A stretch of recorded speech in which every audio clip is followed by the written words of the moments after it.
നമസ്കാരം. നമ്മൾ നേരത്തെ പറഞ്ഞ കാര്യത്തിൻ്റെ അനുബന്ധമായിട്ടാണ് ഒരു പ്ലാന്റിനെ സംബന്ധിച്ചിടത്തോളം അതിൻ്റെ ഗ്രോത്തും അതിൻ്റെ റിസൾട്ടും വളരെ പ്രധാനമായിട്ടുള്ളത് അതിൻ്റെ നടീലുമായിട്ടാണ്. നടുമ്പോൾ വളരെ ശ്രദ്ധിച്ച് ചെയ്യേണ്ട കാര്യമുണ്ട്. അപ്പോൾ ഹോം ഗ്രൗണ്ട് റെക്കമെൻഡ് ചെയ്യേണ്ട നല്ല രീതിയുണ്ട്. കർഷകർ പൊതുവേ നമ്മുടെ കർഷകർ ട്രഡീഷണലായിട്ടുള്ള പാരമ്പര്യമായിട്ട് ചെയ്യുന്ന രീതികൾ ഇങ്ങനെയല്ല. അവർ വളരെ ചെറിയ തോതിൽ ആണ് അതിൻ്റെ നടൽ സംഘടിപ്പിക്കുക, പിന്നീട് വളം ചേർത്ത് കൊടുക്കുകയാണ് ചെയ്യുക. ഇതിപ്പോൾ നമ്മൾ ചെയ്യാൻ പോകുന്നത് ഹോം ഗ്രൗണ്ട് റെക്കമെൻഡ് ചെയ്യുന്ന രീതിയിലുള്ള നടലാണ് നമ്മൾ ചെയ്യുന്നതല്ല. ഈ ഒരു ഭാഗത്ത് നമ്മൾ കുഴിയൊക്കെ റെഡിയാക്കി വെച്ചിട്ടുണ്ട്. അപ്പോൾ നമ്മൾ അത് അങ്ങനെ ചെയ്യുകയും നമുക്ക് നല്ല ഫലം കിട്ടിയിട്ടുള്ള മെത്തേഡാണ്. നമ്മൾ കഴിഞ്ഞ പാർട്ടായിട്ട് നമ്മൾ കണ്ടു ആ രീതിയിൽ ചെയ്തിട്ടുള്ള മദർ പ്ലാന്റുകളൊക്കെ നമ്മൾ കണ്ടു. മദർ പ്ലാന്റ് എന്നല്ല, വീട്ടിൽ വെച്ച പ്ലാന്റുകളൊക്കെ നമ്മൾ നല്ല റിസൾട്ട് വന്നു. നമ്മൾ വിചാരിക്കുന്നതിൻ്റെ മറ്റേതിൻ്റെ ഇരട്ടി കൂടുതൽ വേഗത്തിൽ അത് വളരുകയും ഫലം തരുകയും ചെയ്യും. അതായത് നമ്മൾ നല്ല തൈ വാങ്ങുന്നതിനോടൊപ്പം തന്നെ നടുന്ന രീതിയും കൂടി ശ്രദ്ധിച്ചാൽ, നടുന്ന സ്ഥലവും ശ്രദ്ധിച്ചാൽ മാത്രമാണ് കറക്റ്റ് റിസൾട്ട് കിട്ടുള്ളൂ. ഓക്കെ. അപ്പം നടല് വൃത്തിയായി കഴിഞ്ഞാൽ പകുതി കഴിഞ്ഞു. അവിടെ ബാക്കി പരിചരണത്തിലെ ഏറ്റവും പ്രധാനപ്പെട്ട ഒരു ഭാഗമാണ് ഇത്. കർഷകർ പ്രത്യേകിച്ച് ശ്രദ്ധിക്കേണ്ടതാണ്. ഇത്രയധികം പൈസയും ചിലവാക്കി സാധനം കൊണ്ടുപോയി നടുമ്പോൾ ആ നടൽ പ്രധാനമാവണം. അപ്പോൾ അത് ശരിക്കും അതിൻ്റെ തിയറി പ്രകാരം ചെയ്യണം. ആ റെക്കമെൻഡ് ചെയ്ത രീതി ഇതിൽ പ്രധാനമാണ്. അപ്പോൾ ചിലർ ഫലമില്ല എന്ന് പറയുന്നത് ശരിയായ തരത്തിൽ നടാഞ്ഞിട്ടാണ്. അപ്പോൾ അതുകൊണ്ടാണ് ആ തരത്തിലൊരു വീഡിയോ ആൾക്കാരെ ബോധവൽക്കരിക്കുന്നതിൻ്റെ ഭാഗമായിട്ട് കാണിക്കാമെന്ന് വിചാരിക്കുന്നത്.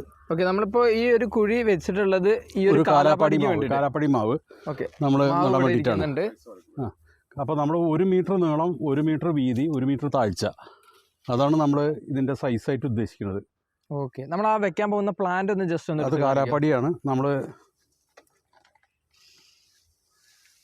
സൊസൈറ്റിയിൽ നിന്ന് കാണിച്ച പ്ലാന്റാണ്. ഇത് നടുമ്പോൾ ചെയ്യേണ്ട പ്രധാനപ്പെട്ട കാര്യം എന്ന് പറഞ്ഞാൽ ഇത്രയും സൈസിലൊരു കുഴി കുത്തിയതിന് ശേഷം നമ്മൾ ചെയ്യാൻ പോകുന്ന കാര്യങ്ങളെപ്പറ്റി പറയുന്നത്, അത്രയും വലിയ കുഴി വേണം. ഒന്നിക്കൊന്ന് 3 അളവും 1 മീറ്റർ. ആ പുറത്തേക്ക് എടുത്ത മേൽമണ്ണിൽ 15 കിലോയിൽ കുറയാത്ത കാലിവളം ചേർക്കുക. കാലിവളം പറയുമ്പോൾ കാലിവളം ആടിൻ്റെയോ അല്ലെങ്കിൽ മറ്റേ പശുവിൻ്റെയോ. കോഴി വേണ്ട.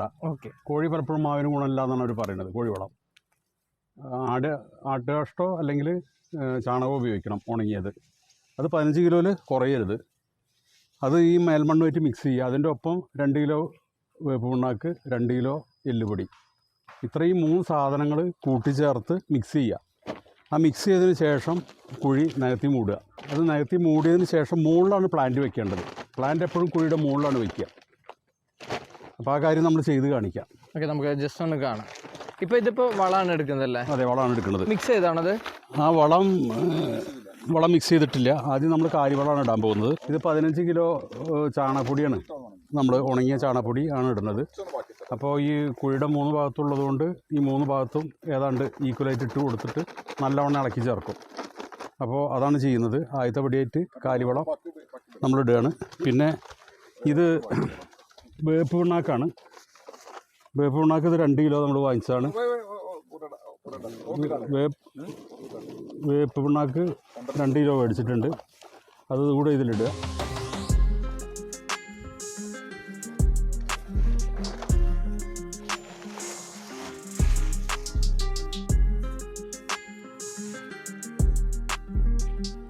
എല്ലാത്തിലും ഒരേ അളവിൽ നമ്മൾ മിക്സ് ചെയ്യുന്നത്. അത് നമ്മൾ മൊത്തത്തിൽ ഏറെക്കുറെ ഈ മണ്ണ് ഒന്നിച്ചാണ് മിക്സ് ചെയ്യേണ്ടത്. ഇപ്പോൾ അവർ കുഴിയെടുത്തപ്പോൾ 3 ഭാഗത്തേക്ക് പോയതുകൊണ്ട് നമ്മൾ അങ്ങനെ ചെയ്തതാണ്. 3 പാർട്ടാക്കുന്നേ ഉള്ളൂ. അല്ലാതെ അതിപ്പോൾ ഒരു ഭാഗത്തേക്ക് ഇടുകയാണെങ്കിൽ ഇത്തിരി കൂടി കംഫർട്ടാണ്.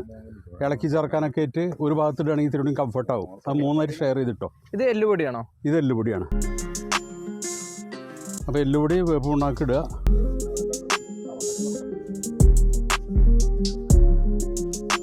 നല്ല അളവിൽ അത് കൂട്ടിച്ചേർക്കാൻ പറയുക.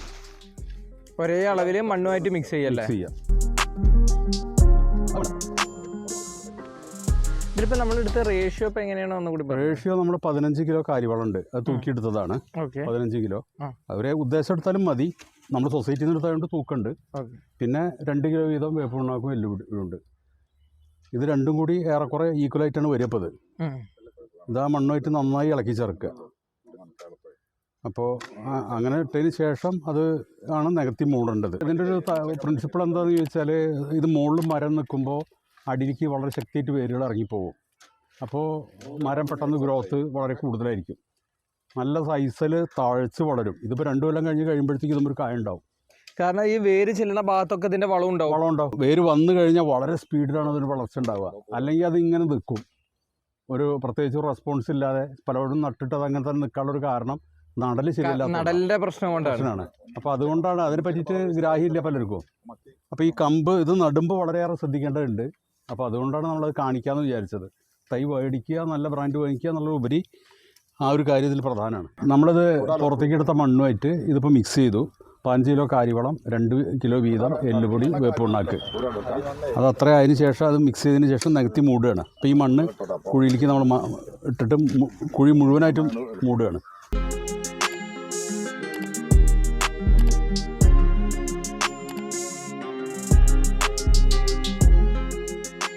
അപ്പോൾ ഇതിപ്പോൾ നമ്മളങ്ങനെ നികത്തി ഇപ്പോൾ പഴയ ലെവലായി. ഇനിയിപ്പോൾ നടുക്ക് ഒരു കുഴി കുത്തിയിട്ട് ഇപ്പോൾ മണ്ണിപ്പോൾ ഗ്രൗണ്ട് ലെവലിൽ ഒരേ ലെവലിലെത്തി. അതായത് ഇപ്പൊ സത്യം പറഞ്ഞിട്ടുണ്ടെങ്കിൽ നമ്മൾ ആ ഒരു ആഴുണ്ടല്ലോ, ആ മണ്ണ് മൊത്തം നമ്മൾ ഇളക്കി മറിച്ചു, മണ്ണ് വളം ചേർത്തു കൃത്യമായിട്ട്. അതിനുശേഷം നമ്മൾ നികത്തി മൂടിയിട്ട് അതിന് നടുക്കൊരു കുഴി കുത്തും. ആ കുഴിയുടെ സൈസ് എന്ന് പറയുന്നത് ഈ പ്ലാന്റിന്റെ കവർ സൈസാണ് പരമാവധി. നമ്മൾ ഈ കവർ പൊട്ടിച്ചിട്ട് അതിലേക്ക് വെക്കും. അപ്പോൾ അത്രയും മണ്ണ് കുഴപ്പമില്ലാണ്ട് ഇറങ്ങി പോകാനുള്ള മാത്രം വലിപ്പേ അതിനുണ്ടാവുള്ളൂ. പ്ലാന്റ് അവിടെ നിൽക്കുന്ന ഇപ്പോൾ ഇതിൽ നിൽക്കുന്ന പോലെ തന്നെയാണ്. ഈ കൂട്ടിയ ഗ്രാഫ്റ്റ് ചെയ്ത ഭാഗം മണ്ണിൻ്റെ മുകളിലേക്കാണ് നിൽക്കണം. മണ്ണിൻ്റെ അടിയിലേക്ക് പോകരുത്. മണ്ണമ്മലേക്ക് തെറിക്കുന്ന ഒരു ഗുണകരമായിട്ടുള്ള അവസ്ഥയല്ല തുടക്കത്തിൽ. നമ്മളിപ്പോൾ ഒരു കുഴി, ആ നമ്മളിപ്പോൾ എടുത്ത മൂടിയ കുഴിയുടെ നടുക്ക് ഒരു ചെറിയ കുഴി കൂടി, ഒരു കവർ സൈസ് ഏതാണോ പ്ലാന്റ് വെക്കുന്നത് ആ പ്ലാന്റിന്റെ കവർ സൈസ് നോക്കിയാൽ നമുക്കറിയാൻ പറ്റും. ആ കവർ സൈസിൽ നമ്മൾ ഒരു കുഴി നടുക്ക്. അപ്പോൾ അത് അരിക്ക് ഇറക്കി വയ്ക്കണം. മണ്ണ് ഇത്തിരി ലൂസായി കിടപ്പുള്ളത് കൊണ്ട് അരിക്ക് ഇറക്കി വെച്ചതിന് ശേഷം ആ കവർ ഊരിയെടുക്കുകയാണ് ചെയ്യുന്നത്.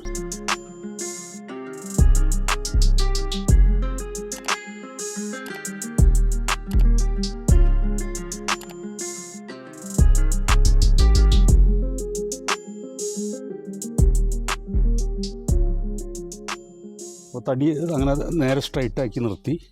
ഇതുപോലെ ഒരു കമ്പ് വെച്ച് കെട്ടലും വളരെ പ്രധാനമാണ്.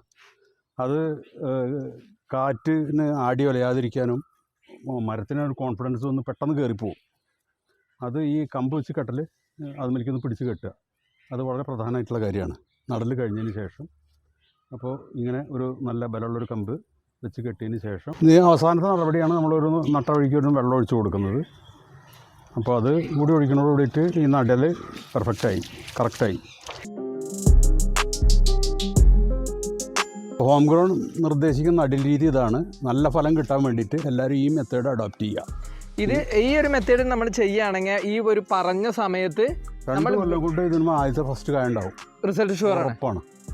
ഒരു 4 കൊല്ലം കഴിയുമ്പോഴത്തേക്കും വീട്ടിലേക്കുള്ള മാങ്ങ ഉണ്ടാവും.